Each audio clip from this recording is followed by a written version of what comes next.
पूरे पाली गांव में एक खबर ने हलचल मचाकर रख दी थी। किसी को यकीन नहीं हो रहा था कि सदियों से गांव के जिस नियम को तोड़ने की किसी ने हिम्मत नहीं दिखाई थी, उसे एक बंजारन ने चुनौती दी थी। गांव की सभी महिलाएं चौपाल पर इकट्ठा हो गई थी। भागती हुई आई एक औरत ने कहा, क्या बात है बहन, अचानक ये चौपाल किस लिए? हम भागते हुए आई हैं, जाने क्या हो गया? अरे वो गांव में जो बिन ब्याही बंजारन है ना, आज उसने 5वें बच्चे को जन्म दिया है। क्या 5वां बच्चा, और वो भी बिना ब्याहे? बाप रे, बंजारन को डर नहीं लगता है क्या? डर लगता तो ये सब करती क्या?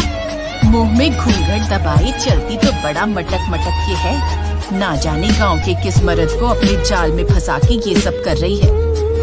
पूरे गांव में बंजारन के 5वें बच्चे का शोर था। सब उस आदमी के बारे में जानने के लिए बेताब थे जिसके साथ बंजारन का संबंध होगा। मर्दों की भीड़ में से एक ने कहा, मानना पड़ेगा भैया, वो औरत है तो अप्सरा। अगर गांव के किसी मर्द का मन डोल गया तो कोई बड़ी बात नहीं है। हाँ भाई, कह तो तुम ठीक रहे हो, लेकिन वो जो भी मक्कार है जिसने हमारी परंपरा को तोड़ा है, आज वो आदमी और बंजारन दोनों बचेंगे नहीं। क्योंकि गांव में अब तक जब भी इस बड़े कुएं पर चौपाल लगा है, बड़े मालिक ने हमेशा कठोर फैसला ही लिया है। गांव से बीच में लगे विशाल बरगद के नीचे बड़े कुएं पर चौपाल लगी थी। गांव का बच्चा बच्चा इकट्ठा हुआ था क्योंकि आज गांव का उसूल और परंपरा दांव पर लगी थी।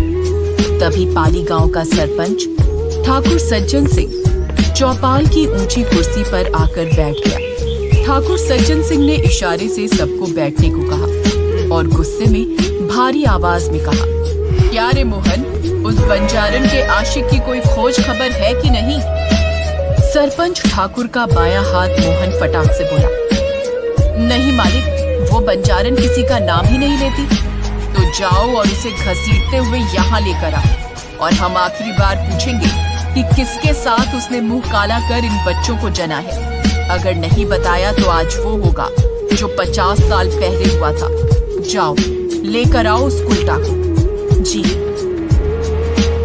इतना कहकर मोहन लोगों को लेकर जब बंजारन के झोपड़े में गया तो उस वक्त वो बंजारन अपने चेहरे पर घूंघट डाले अपने 5वें बच्चे को, जो अभी 2 दिन का था, उसको दूध पिला रही थी और बाकी के 4 बच्चे वहीं खेल रहे थे। बंजारन गांव में लोहे के सामान में धार लगाने का काम करती थी, इसलिए उसके झोपड़े में कई सारे धारदार हथियार भी पड़े थे।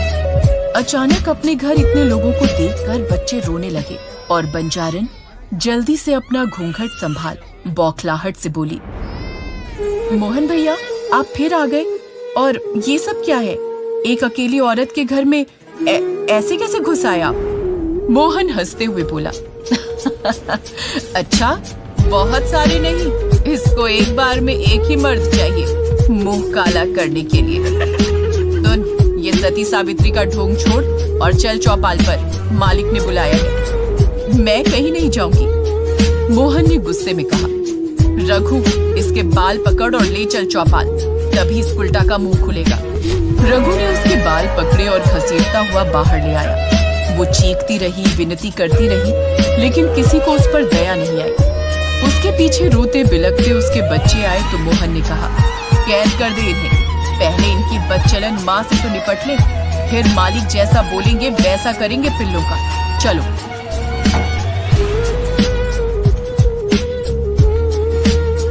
चौपाल पहुंचते ही रघु और मोहन ने बंजारन को ठाकुर के आगे पटक दिया। ठाकुर को बंजारन का आधा चेहरा ही दिख रहा था और आधे चेहरे में हमेशा की तरह उसने घूंघट डाल रखा था। ठाकुर ने उसके माथे पर अपनी छड़ी टिकाते हुए कहा, तो तू नहीं बताएगी उस आदमी का नाम? देख, मैं आखिरी बार पूछ रहा हूँ, हमारे एहसान का मान नहीं रखा तूने। हमने तुझ पर दया करके तुझे आसरा दिया और तू हमारे गांव के मर्दों पर डोरी डाल रही है। बंजारन किसी तरह उठकर बैठती हुई बोली, मालिक, मैं आपके एहसान की कर्जदार हूँ, इसीलिए आपसे झूठ नहीं बोल रही। मैंने किसी पर डोरे नहीं डाले। तू जानती है हमारी पाली परंपरा के बारे में। अगर कोई विवाहित या अविवाहित मर्द किसी स्त्री के साथ अवैध संबंध बनाए तो उसे और उस औरत दोनों को मृत्यु दंड दिया जाता है। लेकिन उससे पहले इस घोर पाप के लिए उसे निर्वस्त्र पूरे गांव में घुमाया जाता है। फिर निर्वस्त्र इसी कुएं में जल समाधि दे दी जाती है और तब तक पत्थर मारा जाता है जब तक उसकी मौत नहीं हो जाती। इसलिए बोल रहा हूँ, जो भी बात है बता दे। तू हमारे गांव की नहीं है तो हम तुझे न्याय देंगे और असली गुनहगार को सजा देंगे और तुझे तेरे बच्चों सहित जाने देंगे। बंजारन ने हाथ जोड़कर ना में गर्दन हिलाई तो ठाकुर गुस्से में बोला, इसका मतलब तू कहीं और से पाप लेकर आती है और यहाँ पैदा कर रही है ताकि हमारे गांव की पवित्रता नष्ट हो, और इसका एक ही दंड है। सज्जन सिंह के ऐसा बोलते ही बंजारन की आंखों में खौफ दिखने लगा। वो गिड़गिड़ाती हुई बोली, नहीं नहीं, ऐसा मत करो, ये अनर्थ मत करो, मेरी बात पर विश्वास करो। ठाकुर अपने आदमियों से बोला, रघु, हरिया, मोहन, पहले इसके नाखून को उखाड़ो, फिर इसके बाल काट लो और इसी बरगद के पेड़ में लटका दो। मोहन और उसके आदमी बंजारन पर झपट पड़े और उसके हाथ और पैर के सारे नाखून निकाल उखाड़ लिए। वो पूरी ताकत से चीखी लेकिन किसी ने उस पर दया नहीं दिखाई। उसके दोनों हाथ रस्सी से बंधे और कुएं के ऊपर वाली बरगद की डाल से बांध के उसे लटका दिया। ठाकुर ने बंजारन का पल्लू खींचते हुए कहा, तब देख लो आखिरी बार इसे। गांव वाले उसका पूरा चेहरा देखकर घबरा गए और कुछ औरतों को तो उल्टी सी आने लगी, क्योंकि बंजारन का आधा चेहरा भयानक तरीके से जला और घाव से भरा हुआ था, जिसे देखकर कोई भी उससे घृणा करे। गांव की औरतें आपस में बातें करने लगी, ये तो बाएं से देखो तो अप्सरा और दाएं से देखो तो चुड़ैल है। अब बंजारन दर्द से तड़पते हुए गुस्से से बोले, तुम सब के सब नामर्द हो ठाकुर। इस गांव के किसी मर्द में इतनी मर्दानगी नहीं है कि मेरी लालसा पूरी कर सके। इसका अंजाम अच्छा नहीं होगा। मेरा यकीन मानो, मैंने कोई नियम नहीं तोड़ा, मैं तो एक श्राप भोग रही हूँ। ठाकुर बोला, कौन सा श्राप? दर्द से करा रही बंजारन ने कहा, सालों पहले मुझे एक सिद्ध पुरुष ने श्राप दिया था कि जो दर्द मैंने एक पिता के रूप में उन्हें दिया था, वही दर्द मुझे माँ बनकर भोगना होगा, और जो मैंने उनके बच्चे के साथ किया था वही मुझे अपनी कोख से पैदा किए हुए बच्चे के साथ करना होगा, वो भी एक नहीं 11 बच्चों के साथ।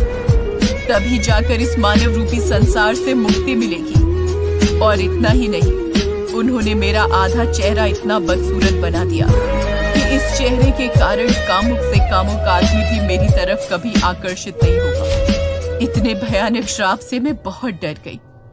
मैंने उनसे विनती की, उनके सामने भीख मांगी कि महाराज मुझे इस भयानक श्राप का तोड़ तो बताएं। इतना कहते कहते बंजारन की सांसें फूल गईं। पूरा गांव बंजारन की बात हैरानी से सुन रहा था। ठाकुर ने पूछा, तो क्या उपाय बताया? उसने फिर से एक लंबी सांस खींची और बोली, उन्होंने कहा मुझे पाली गांव जाना होगा, लेकिन आगे उन्होंने ये भी बताया कि इस गांव में कुंवारी औरतों के मर्दों के साथ शारीरिक संबंध बनाने की सजा उनके श्राप से भी भयानक है, और ये सब मेरी एक गलती की वजह से हुआ था, नहीं तो ऐसा कठोर श्राप मुझे कभी नहीं मिलता। ठाकुर ने आश्चर्य के साथ पूछा, कौन सी गलती? मुझसे ये मत पूछो ठाकुर, मैं ये नहीं बता सकती। ठाकुर ने चीखते हुए कहा, तो ये बता, बच्चे कैसे पैदा किए? अकेले पैदा किए हैं, बिना किसी मर्द को छुए। ये सुनते ही गांव वाले हंसने लगे। सज्जन सिंह गरजते हुए बोला, अब तो शंका की कोई वजह ही नहीं है। इसे लगता है इसके इस आधे जले हुए चेहरे को देख हमें इस पर दया आएगी और ये इसका फायदा उठाते हुए किसी सिद्ध पुरुष के नाम की कहानी सुना के हमें बहका लेगी। अरे बनाओ इसकी जल समाधि। समाधि समाधि, सब समाधि चिल्लाने लगे और बंजारन की आवाज उस भीड़ में दब सी गई और सज्जन सिंह के लोग उस पेड़ से लटक रही बंजारन के कपड़े खींचने लगे। इस खींचातानी में उसके कपड़े जगह जगह से फट गए।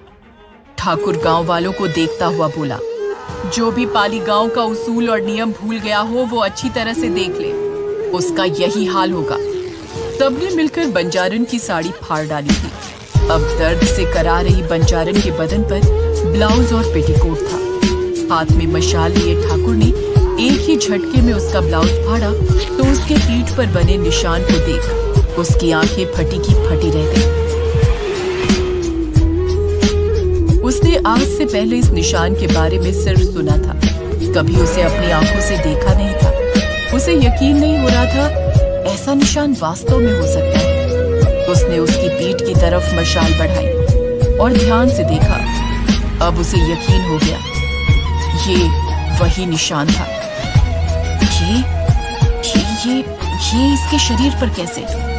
क्या हुआ मालिक, कौन से निशान की बात कर रहे हैं आप? ठाकुर के इशारे पर मोहन गौर से देखते हुए बोला, ये गोदना जैसा लगता है मालिक, लेकिन कुछ अलग है। आज से पहले कभी नहीं देखा ऐसा। क्या है ये? मोहन के इस सवाल पर ठाकुर उसे चुप करता हुआ बोला, चुप कर मूर्ख, तू नहीं जानता इसके बारे में। एक काम कर, पहले इसके शरीर का वो निशान आग से जला दे, फिर इसे जल्दी से कुएं में फेंक। मोहन ने तुरंत हाथ में पकड़ी मशाल बंजारन के पीठ में बनी उस निशान पर लगा दी और दर्द के मारे बंजारन चीख पड़ी। उसकी चीख इतनी तेज थी कि किसी का भी दिल दहल जाए। बंजारन ललकारते हुए बोली, ठाकुर, तूने सोई हुई शेरनी को जगाया है। अब देखना तेरे इस पाली गांव में ये शेरनी कैसे नरसंहार करती है और ये गांव जन्मों जन्मों तक इसकी सजा भुगतेगा। पीठ का निशान जलाने के बाद मोहन ने रस्सी में भी आग लगा दी और एक भयानक चीख के साथ वो उस कुएं में गिर गई। लेकिन ये तो उसकी सजा की शुरुआत थी। गांव वालों ने उस कुएं में गिरी बंजारन को पत्थर मारना शुरू कर दिया और हर पत्थर लगने के साथ कर्कश चीख सुनाई दे रही थी।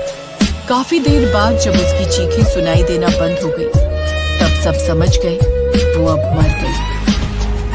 ठाकुर और मोहन तुरंत भागते हुए बंजारन की झोपड़ी गए, उसके बच्चों के पास। जब वहां सब पहुंचे तो सब हैरान रह गए, क्योंकि सब के सब बच्चे गायब थे। 25 साल बाद पाली गांव में कुछ लोग उसी कुएं के पास खड़े थे, जिसमें एक नीली आंख वाला लड़का छलावा, जो इसी गांव का रहने वाला था, वो कहता है, ये वही कुआं है जिसके बारे में आपने लोगों के मुंह से सुना है। छलावा ने जब ये बात कही तो उसके बगल में खड़े ध्रुव, विक्की और अनन्या को यकीन ही नहीं हो रहा था कि जिस बात को कहानी मानकर वो लोग यहाँ आए थे वो महज कहानी नहीं बल्कि सच है। विक्की का पुश्तैनी घर इसी गांव में था, इसलिए वो विक्की के कॉलेज फ्रेंड ध्रुव और अनन्या विक्की से अक्सर इस गांव के बारे में और उसकी कहानियों के बारे में सुनते रहते थे। ध्रुव ने उत्साहित होते हुए कहा, क्या तुम सच कह रहे हो छलावा? मेरा मतलब है सच में उस औरत को जिंदा जल समाधि दे दी गई? छलावा मुस्कुराता हुआ बोला, और नहीं तो क्या, आप शहरी लोग इन सब बातों को हल्के में लेते हैं, लेकिन जब सच्चाई से सामना होता है ना, तब पता चलता है। ध्रुव के मन में कई सवाल चल रहे थे। उसने पूछा, यार वो उसके नाखून क्यों निकाल लिए थे? छलावा ने कहा, कहते हैं अगर जिंदा इंसान के शरीर से अगर मरने से पहले नाखून और बाल निकाल लिए जाएं, तो उसकी आत्मा चाहकर भी कभी भटकती नहीं है, वो पूरी तरह से शांत हो जाती है। विक्की ने हैरानी से पूछा, उसे तो श्राप मिला था ना कि उसे मोक्ष नहीं मिलेगा, फिर क्या हुआ? छलावा ने मुस्कुराते हुए कहा, बस इतना समझ लो बाबू, तांडव हुआ था, तांडव। ध्रुव ने पूछा, और उसके बच्चों का क्या हुआ? ये राज आज भी राज है, किसी को नहीं पता। अनन्या उस कुएं के चारों तरफ देख रही थी। उस कुएं के चारों तरफ काफी पेड़ पौधे उगाए थे। कुएं से लगकर खड़ा हुआ विशाल बरगद का पेड़ डूबते सूरज की रोशनी में चमक रहा था। उस कुएं के ऊपर एक बहुत भारी सा लकड़ी का ढक्कन रखा गया था, जो शायद पुरानी होने की वजह से कहीं कहीं से टूटने लगा था और उसके बीच में दरारें थी। ये पूरा स्थान बहुत रहस्यमयी और डरावना था। तभी अनन्या की नजर कुएं के पिछले हिस्से पर पड़ी और उसके कदम खुद ब खुद उस तरफ बढ़ गए। छलावा ने जब देखा कि अनन्या कुएं के पिछले हिस्से की तरफ बढ़ रही है तो उसने उसे रोकते हुए कहा, रुको, कहाँ जा रही हो? लेकिन अनन्या ने उसकी बातों पर ध्यान नहीं दिया। अनन्या के पीछे पीछे ध्रुव और विक्की भी उस तरफ बढ़ गए और छलावा उन तीनों को रोकने के लिए उनके पीछे भागा। तब तक अनन्या, विक्की और ध्रुव कुएं के पीछे बरगद के पेड़ वाले हिस्से में पहुंच चुके थे, जहां उन्होंने देखा कुएं के पिछले हिस्से में हर जगह एक गोल सा निशान बना था, जिसके अंदर स्टार जैसी आकृति थी और बीच में संस्कृत में कुछ अजीब से शब्द लिखे हुए थे। ये आकृति बरगद के पेड़ के चारों हिस्सों में बनी हुई थी। अनन्या ने हैरानी से कुएं और बरगद पर बने निशान की तरफ देखते हुए कहा, ये क्या है? कहीं ये वही निशान तो नहीं जो उस बंजारन की पीठ पर बने थे? छलावा ने उन्हें समझाते हुए कहा, अरे मैडम, वो निशान तो अलग था, ये निशान तो वशीकरण के हैं। वशीकरण? सबने एक साथ पूछा, ये वशीकरण क्या होता है? छलावा ने उन्हें समझाते हुए कहा, ये वशीकरण वाला निशान तब बनाया जाता है जब हमें किसी आत्मा का वशीकरण करना होता है। मतलब?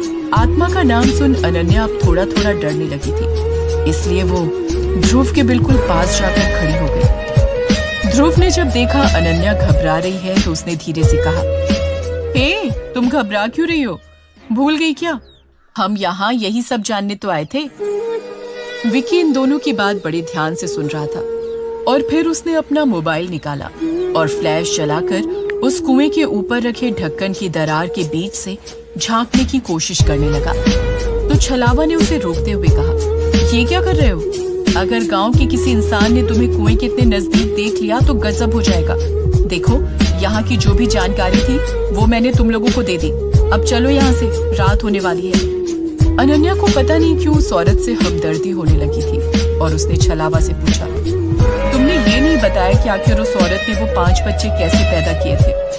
अनन्या के इस सवाल पर छलावा ने कुएं की तरफ देखते हुए कहा, गांव के लोग तो कहते हैं उसके नाजायज संबंध थे, लेकिन गांव के किसी मर्द में इतनी हिम्मत नहीं थी कि वो गांव का उसूल तोड़े। ध्रुव ने हैरानी से कहा, इसका मतलब उसे गांव वालों ने फालतू में सजा दे दी? अच्छा छलावा, उसके बाद क्या हुआ? उसकी बॉडी कहाँ गई? इसी कुएं में है।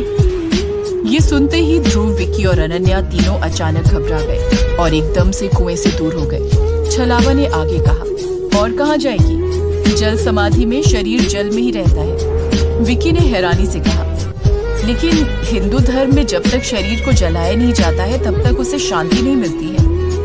इसीलिए तो मरने के बाद उस बंजारन ने गांव में तांडव मचा दिया था और जब पूरा गांव उसके सामने हार गया तब गुरु देवदत्त को बुलाया गया वशीकरण के लिए। ये निशान देख रहे हो ना? छलावा ने कुएं और बरगद पर बने निशान की तरफ इशारा करते हुए कहा। ध्रुव ने पूछा, ये वशीकरण कहाँ किया गया? हमें दिखाओ ना वो जगह, इसके बाद चलते हैं विक्की के घर। छलावा ने मना करते हुए कहा, सूरज डूब चुका है, अब ये कुआं और वो वशीकरण वाली जगह दोनों ही खतरे से खाली नहीं है, हमें यहाँ से तुरंत चलना चाहिए। ध्रुव ने कहा, प्लीज छलावा, ले चलो ना, रात में ही तो ये सब देखने में मजा आता है, नहीं तो थ्रिल कैसे आएगा? ध्रुव और विक्की के जिद करने पर छलावा मान जाता है और सब गांव के पास तालाब वाले खंडहर की ओर जाते हैं। वहां पहुंचते ही छलावा उन्हें सावधान करते हुए कहता है, देखो बाबू लोग, तुम लोग शहरी हो, अगर कुछ भी हुआ तो गांव वाले न मुझे छोड़ेंगे न तुम्हें, इसलिए हाथ जोड़कर विनती करता हूँ, बस दूर से देखो और जल्द से जल्द यहाँ से निकल लो। अनन्या और छलावा बाहर ही खड़े रहते हैं। ध्रुव और विक्की टूटे फूटे दरवाजे से उस खंडहर के जैसे ही अंदर जाते हैं, अंदर बहुत बड़ा सा हॉल था और छत खप्पर की बनी हुई थी। चारों तरफ मकड़ी का जाला लगा हुआ था। ध्रुव ने जैसे ही अपनी टॉर्च ऑन की, उसने देखा कि हॉल के बीच में एक बहुत बड़ा सा गोला बना हुआ है और बीच में यज्ञ कुंड भी है।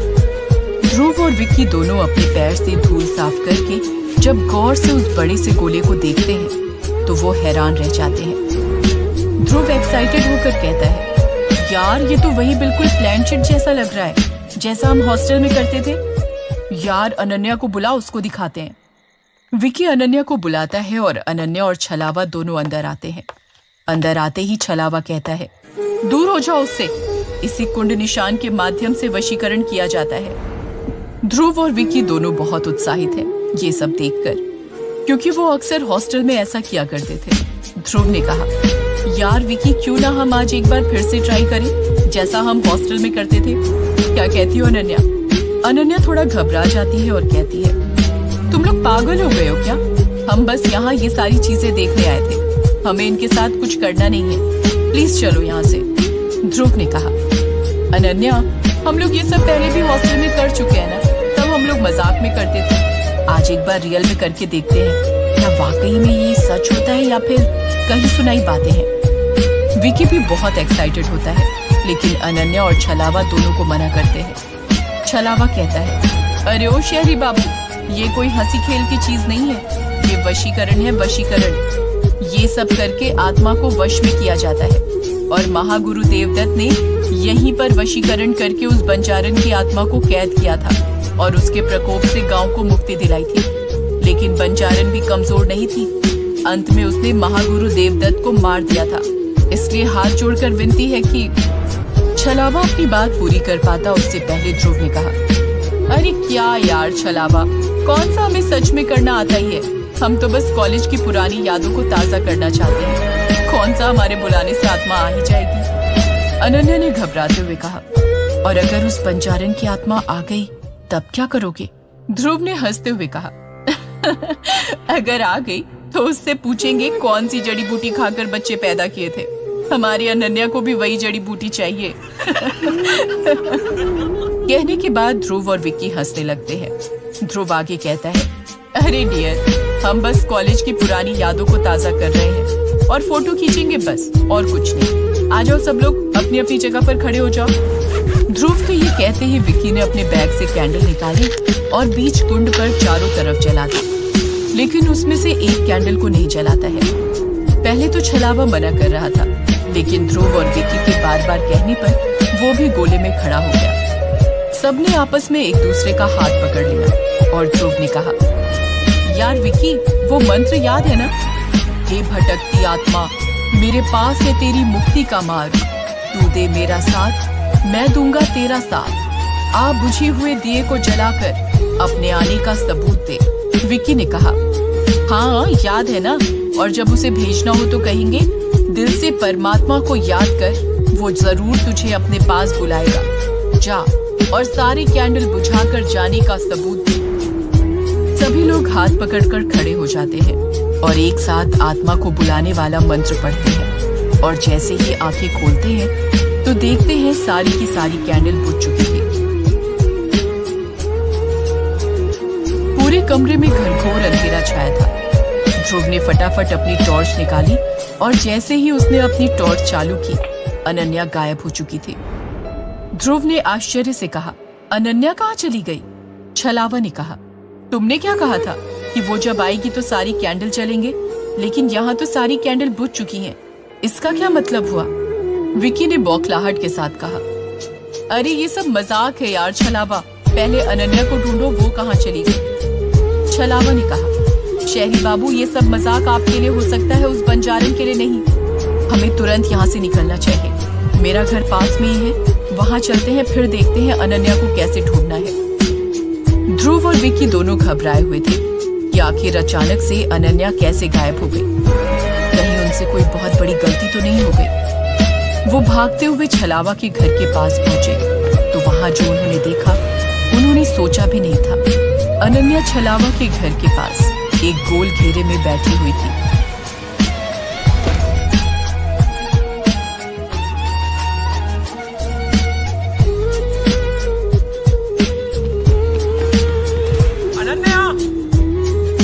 मजाक मजाक में किए गए वशीकरण के इस खेल के बाद अनन्या के गायब होने से ध्रुव, विकी और छलावा बुरी तरह घबराए हुए थे। रात का समय था और गांव के इस माहौल में सभी घबराए हुए थे। अगर इसके बारे में गांव वालों को कुछ पता चल गया तो बात बहुत बढ़ जाएगी, इसलिए अनन्या को ढूंढना ज्यादा जरूरी था। तीनों आसपास ढूंढते हुए जा रहे थे तो छलावा ने कहा, बाबूजी, मेरा घर पास में है, आप लोग अपना सामान वहां रख दो, फिर हम ढूंढते हैं। अगर इतने सामान के साथ गांव वालों ने देख लिया तो बहुत से सवाल पूछेंगे। तीनों लड़के जैसे ही छलावा के घर के बाहर पहुंचे, उनकी आंखें हैरानी से फटी की फटी रह गई, क्योंकि अनन्या छलावा के घर के बाहर एक लाल घेरे में बैठी हुई थी, जिसे देखकर तीनों के मुंह से एक साथ निकला, अनन्या। छलावा ने जल्दी से पूछा, अनन्या तुम यहाँ के?